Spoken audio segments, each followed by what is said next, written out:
नमस्कार दोस्तों, मैं हूं सौरभ शर्मा। आप देख रहे हैं न्यूज नेशन। दोस्तों, मुखबिर रिलीज हो चुकी है, वाहवाही मिल रही है। और देखिए, जब एक एक्टर के लिए जब चाहे वो सिनेमा हो चाहे वो ओटीटी हो, 3 अवार्ड बहुत जरूरी है। वो है सीटियां, तालियां और हुटिंग। और वो ही तीनों जैन भाई को मिल रही है मुखबिर के इस किरदार के लिए। जैन भाई, बहुत बहुत स्वागत है न्यूज नेशन में आपका। शुक्रिया Saurabh, thank you for a very nice introduction. Jain भाई, सबसे पहले ये बताइए कि अभी मैंने एक वीडियो देखा, you went to your school after 15 years. Kashmir कितना बदला है? कश्मीर मेरे लिए तो वैसे का वैसा ही है। घर इंसान के लिए कितना ही बदलता है। You know, it's I'm liking the fact that I went back to my school कितने टाइम के बाद, कितने अरसे के बाद अपने टीचर से मिला, अपने स्कूल की प्रेमाइसेस फिर से देखी, बड़ी सारी यादें ताजा हुई। So it was fun. अच्छा भाई, कश्मीर में जो सिनेमाज है वो कई डिकेड्स के बाद खुले हैं। So Kashmir is open to cinemas now.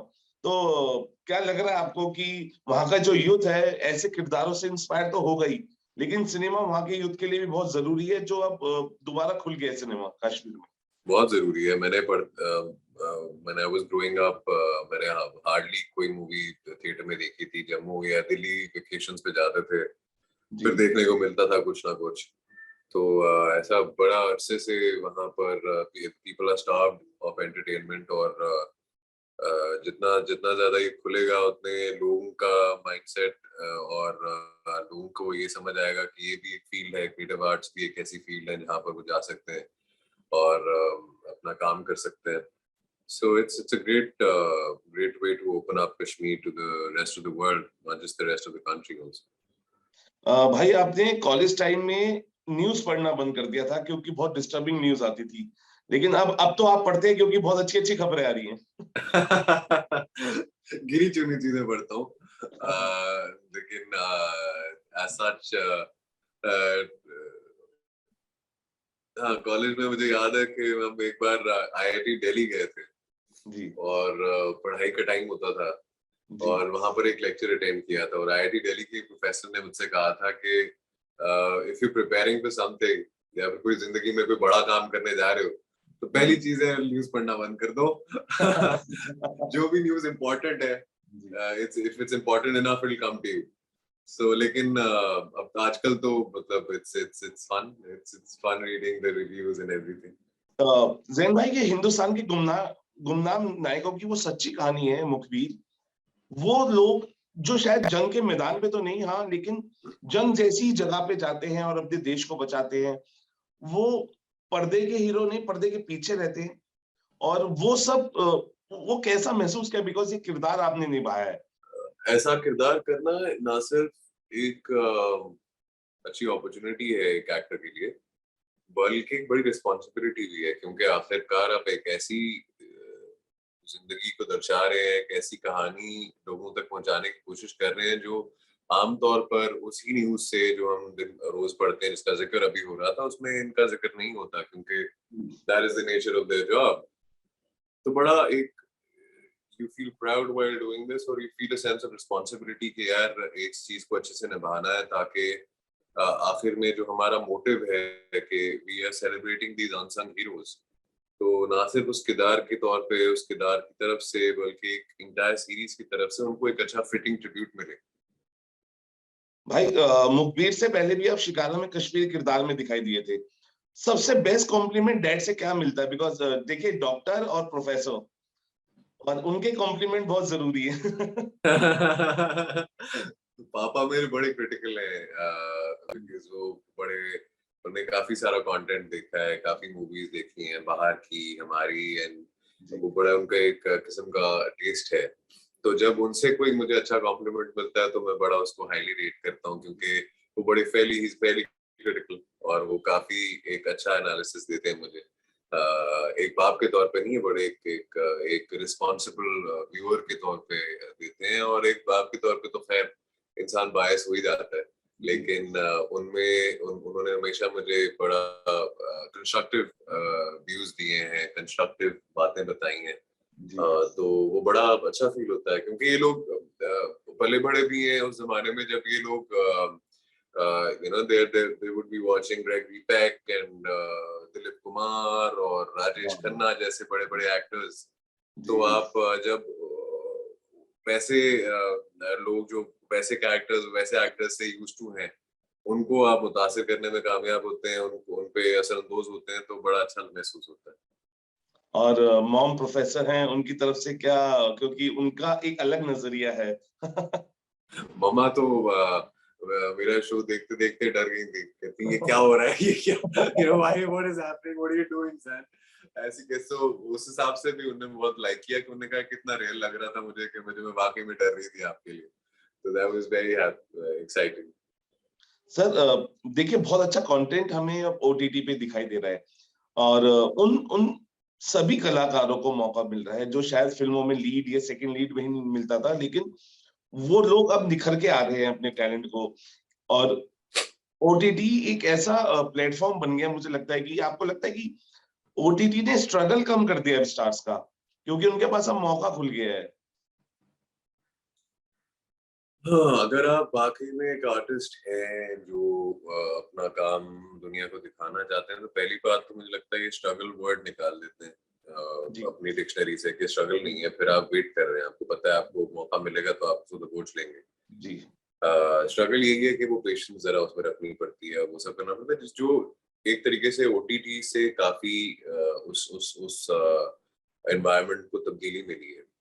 एक ना सिर्फ एक्टर्स के लिए बल्कि डायरेक्टर्स के लिए, राइटर्स के लिए, प्रोड्यूसर्स के लिए, क्योंकि एक बहुत बहुत बड़ा मौका खुला है जहां पर आप एक फ्रीली अपना एक you don't have to wait for dates from theatres, you don't have to wait for a release date, और you don't have to be आप उस कंस्ट्रेंट में नहीं है। आप एक प्लेटफॉर्म आपको मिलता है ZEE5 जैसा, जो जिसपे कई सारे लोग ऑलरेडी लॉग्ड इन है, ऑलरेडी सब्सक्राइब हैं, और वो कंटेंट को ब्राउज करेंगे ही करेंगे, और किसी चीज का उनको रिव्यू अच्छा मिल गया तो वो देखेंगे वो चीज। और उनके हाथ में भी एक तरीके से कंट्रोल स्विच रहता है, ऑडियंस के हाथ में भी, कि यार 10 मिनट अच्छे नहीं लगे किसी चीज को, वो ड्रॉप कर देते हैं, तो ऑडियंस ऐसी भी है। लेकिन क्योंकि ये एक्सेसिबल है, क्योंकि ये एक ऐसा ऐसा मीडियम है जहां पर जिस पे इतना कंटेंट आ रहा है, तो lot of artists are getting their due now. There are a lot of people, a lot of artists here and there जो जिनका काम ऐसा, कई बार ऐसा भी होता है कि कोई जो मूवीज लोग थिएटर में देख नहीं पाए होते हैं, तो वो उस पे देख लेते हैं, तो at least the actors, the creators get their due from such platforms. तो बड़ी अच्छी चेंज आई है एक, और जिसकी वजह से ना सिर्फ क्योंकि कंटेंट बहुत ज्यादा है तो कंपटीशन भी है कंटेंट में, तो ऐसा नहीं है कि कंटेंट के मामले में लोग कंप्लेसेंट हो रहे हैं क्योंकि यार एनीवे ओटीटी है तो डाल देते हैं कुछ भी, नहीं। कंटेंट भी ऐसा डालना पड़ रहा है जिससे, क्योंकि उसी ओटीटी के उन्हीं प्लेटफॉर्म्स पे दुनिया का काम लोग देख रहे हैं, तो उससे आपकी तुलना होती है, उससे आपका कंपैरिजन होता है, उससे उससे आपका जायजा किया जाता है, तो कंटेंट भी अच्छा हो रहा है और अपॉर्चुनिटीज भी बढ़ रही हैं, तो बड़ा अच्छा टाइम है एक्टर्स के लिए, डायरेक्टर्स के लिए, राइटर्स के लिए। भाई, आप खुद कश्मीर से है, जब आप कश्मीर के कश्मीर जैसा किरदार निभाते हैं, और क्योंकि लगता है कि हाँ, जहाँ मेरी आत्मा बसी है अब वहीं मेरे को वो लेके जा रही है, और वो थोड़ी मदद मिलती है किरदार को निभाने में, चाहे वो शिकारा में आपका किरदार हो। शिकारा में तो था, लेकिन इसमें तो खास तौर पर इसमें तो वो सिर्फ एक यही है कि रेफरेंस है कि कश्मीर का ऑर्फन है, लेकिन वो आ गया दिल्ली में भला पड़ा है, तो है वो दिल्ली वाला ही उस तरीके से देखा जाए तो, बाय हार्ट, बाय लैंग्वेज, हर तरीके से। ये होता है कि हाँ, डायरेक्टर्स और कास्टिंग डायरेक्टर्स और ये तमाम लोग, उनको पता होता है कि एक एक्टर है जो कश्मीर से है, तो अगर वो कश्मीर के लिए कुछ कास्टिंग कर रहे होते हैं तो उनका आपका नाम तो आएगा ही आएगा। जैसे कोई अगर एक्टर है कोई पंजाब से है, उनको पंजाबी बोलने वाला इंसान चाहिए, तो पंजाबी एक्टर को पहले ढूंढेंगे। साउथ का होगा तो साउथ का उसका एक बोलने का तरीका, भाव भाव होगा, तो वो साउथ का ढूंढेंगे। तो वो एक बड़ी एक नॉर्मल बात है कि आपको उस तरीके से देखा जाएगा और उस चीज में लाया जाएगा। आप पे ये बात डिपेंड करती है कि आप कितना अपने आप को उस मोल्ड से बाहर ग्रो करवाते हैं, और किस पेशेंस के साथ आप अपने आप को ग्रो करवाते हैं कि आपको ना सिर्फ उस रीजन के हिसाब से बल्कि पैन इंडिया तरीके से देखा जाए। मदद तो मिलती है, क्योंकि अगर आप एक ऐसी जगह से और अगर आपका किरदार भी उस जगह से, तो हाँ, आपको एक रेफरेंस पॉइंट मिल जाता है। एक ऑलरेडी आपको सीखना नहीं पड़ता, आपको पता होती है उस जगह की कुछ कुछ चीजें, तो आप वो अपने किरदार में ढाल सकते हैं। अच्छा भाई, आप छुपे रुस्तम भी हैं, पोएट भी हैं, और बहुत अच्छी कविताएं भी लिखते हैं। अगर वो अंदर का जो पोएट वाला कलाकार है, अगर दो लाइन हमें आप कुछ बोल के सुनाई जाए, अगर जो आपने लिखी हो, आपके दिल के बहुत करीब हो। अ, मेरी कोई पोएम मैं आपको सुना देता हूँ। जी।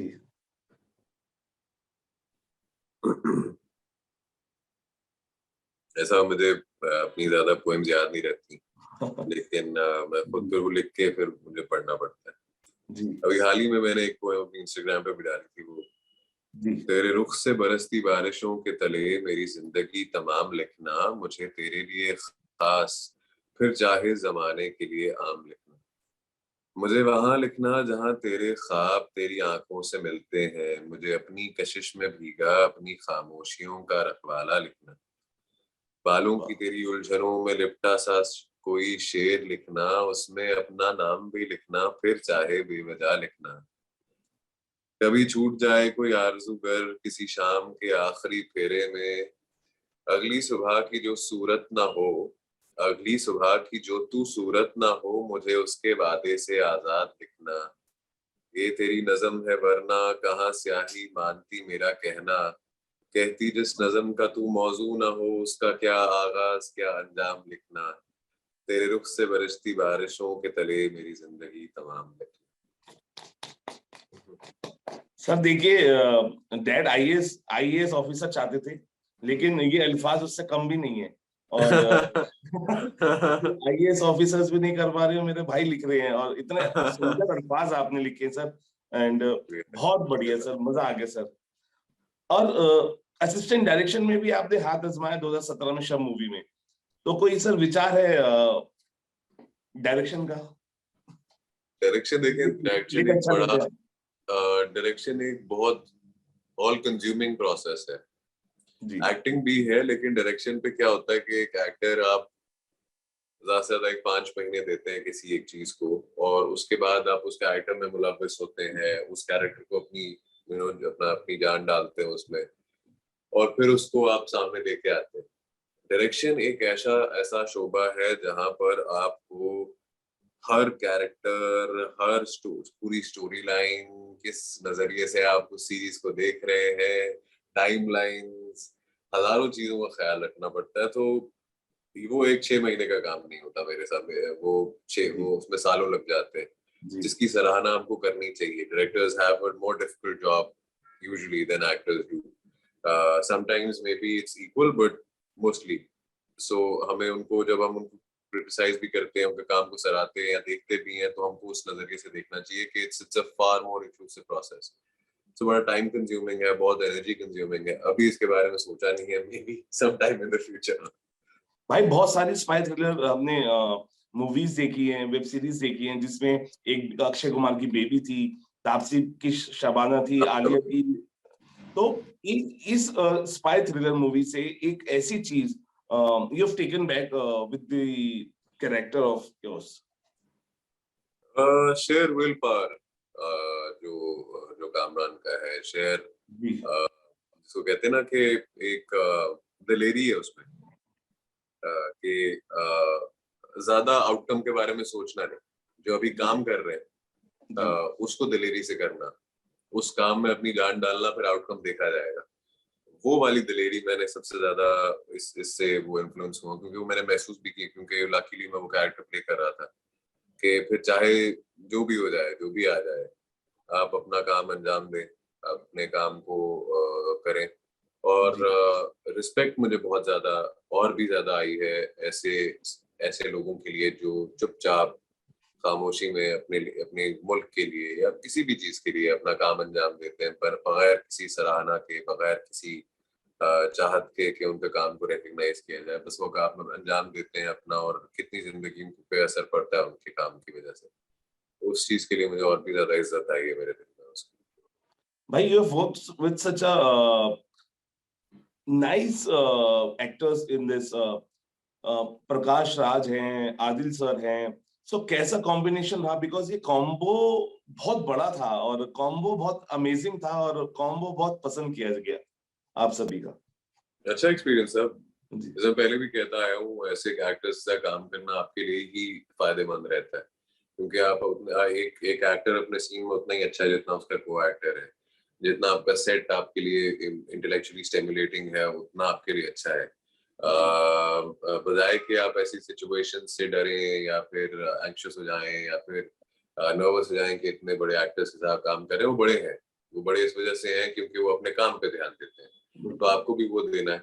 और मेरे लिए वैसे ही था, मैंने बड़ा सीखा इन लोगों से। सेट पे बड़े बड़े शानदार, बहुत शानदार लोग हैं ज़ाती ज़िंदगी में, और बहुत शानदार एक्टर्स भी हैं इसी वजह से। तो ये भी एक चीज़ सीखने को मिली। ना सिर्फ आदिल हुसैन, प्रकाश राज, बल्कि हर्ष छाया, एक बहुत बड़े मंजे हुए कलाकार, बड़े मंजे हुए एक्टर। उनके साथ साथ अतुल कुमार, दिलीप शंकर, जिनकी बड़ी तारीफ हो रही है सीरीज में, कैफर जहरी का कैरेक्टर प्ले किया है। तो ये तमाम एक्टर्स ऐसे रहे जिनके साथ रह के मुझे बड़ा फायदा हुआ। सर, ये स्पाई हमें और कौन कौन से प्रोजेक्ट्स में आगे दिखाई देगा? अभी तो खैर आपको देखने को बहुत जल्द अनाउंसमेंट्स सुनने को मिलेंगी।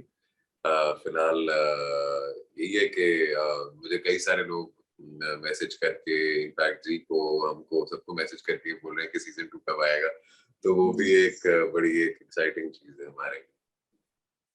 Thank you talking to us sir. और थैंक यू सो मच, बहुत शुक्रिया। आप ऐसे ही एंटरटेन करते रहिए सर। आपका हर किरदार बहुत अमेजिंग होता है और हम ये चाहते हैं कि ऐसे अनसंग हीरोज की जो कहानियां हैं वो बनती रहे, सीरीज बनती रहे, फिल्में बनती रहे, ताकि ताकि जो हमारा जो यूथ है वो भी इन अनसंग हीरोज के बारे में जान सके।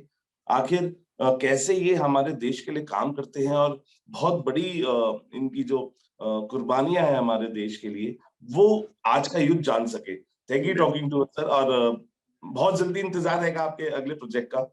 थैंक यू सौरभ जी, बहुत बहुत शुक्रिया। बेस्ट ऑफ लक आपको भी। Thank thank you you sir. For very nice. चलिए, अभी के लिए फिलहाल इतना ही। आप बने रहिए न्यूज़ नेशन के साथ।